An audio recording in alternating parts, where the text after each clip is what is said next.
Out of the way, you!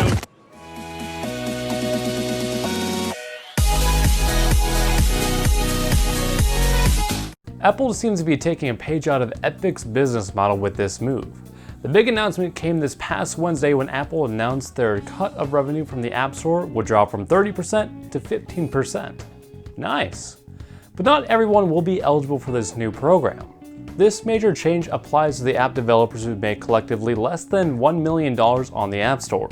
For those developers, they will only be charged 15% on their first million instead of the usual 30%. One thing to note is the developers go over the $1 million mark, every dollar will be charged that standard 30%. I can't deny it, this is a solid move to offer a great boost in revenue to small app developers and small businesses. This also marks the biggest change that Apple has ever made to the App Store revenue model. There is just one issue I have with the new model Apple put out, and that's the application to receive the benefits. Apple does have the ability to detect those who are eligible to apply, and why not just automatically enroll the small developers into the revenue update? This would be the easiest way to handle the change from my point of view. An application process also leaves the room for developers to not take advantage of the extra revenue.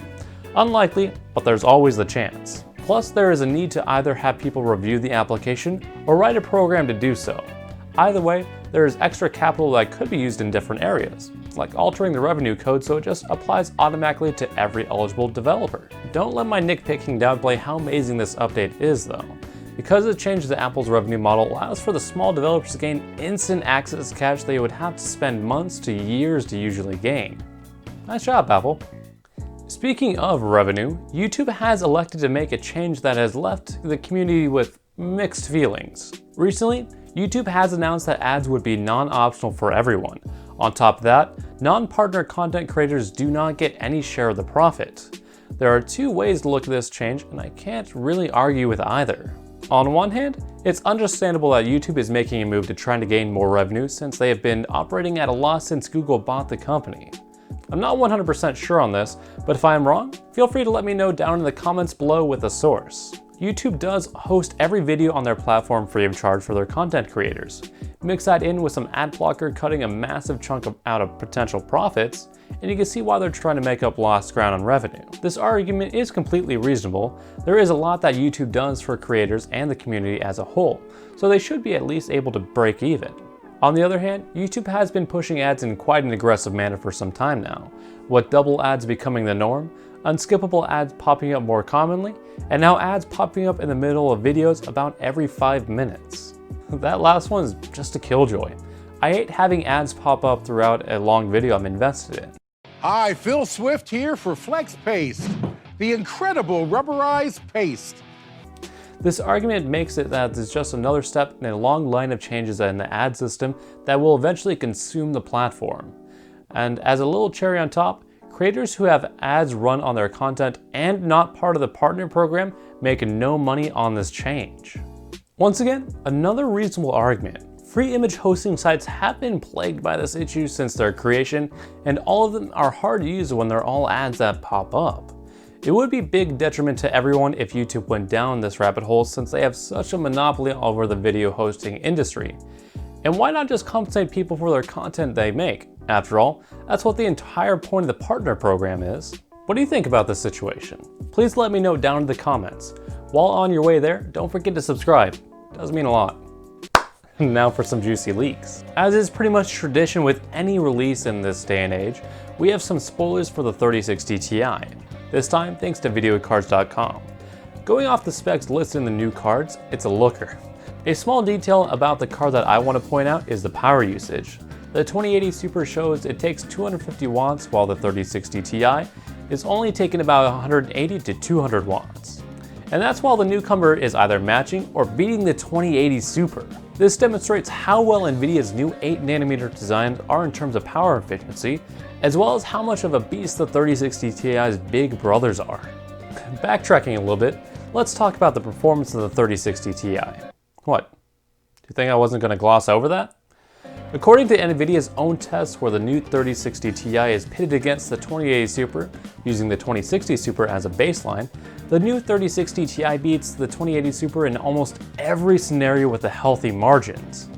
Outside of one case scenario in Watch Dogs Legion. As usual though, take everything the manufacturer says with a grain of salt. The 3060 Ti Founders Edition also sports a design similar to the other 30 series cards that have been shown, with the black heat sinks and silver trims. The 12-pin also makes a return on this new model, and in the same weird spot right out of the middle of the card. Just why? Good thing there are board partners who have fixed this mistake. Some of them do look rather nice actually. Personally, I think the Asus and Gigabyte's one are the best so far. Finally, we have some news about TSMC here in my home state of Arizona. The City Council of Phoenix, Arizona has approved of the development agreement with TSMC to build their first US-based facility. While the plans have been approved, it is not signed off by the City of Phoenix just yet.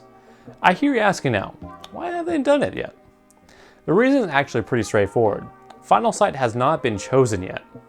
Understandable, but I do not see it being an issue, especially considering that TSMC has already committed $3.5 billion to set up subsidiaries inside the United States for the purpose of constructing this new facility.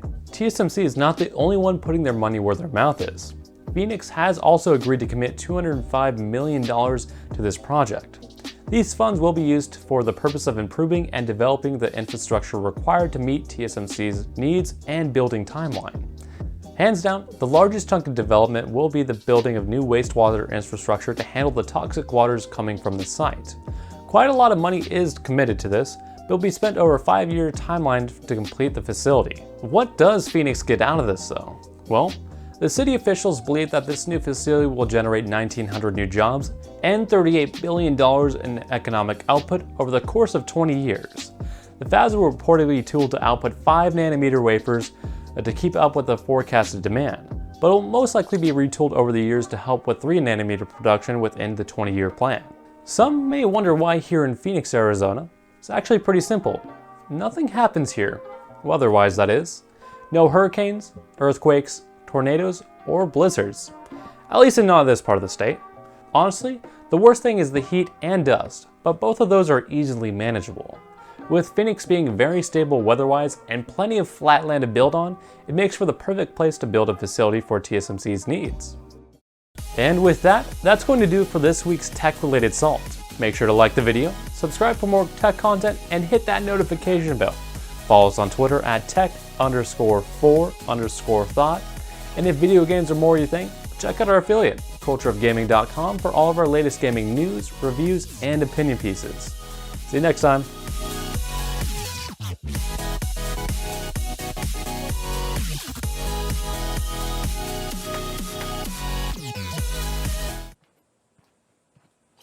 I love refrigerators.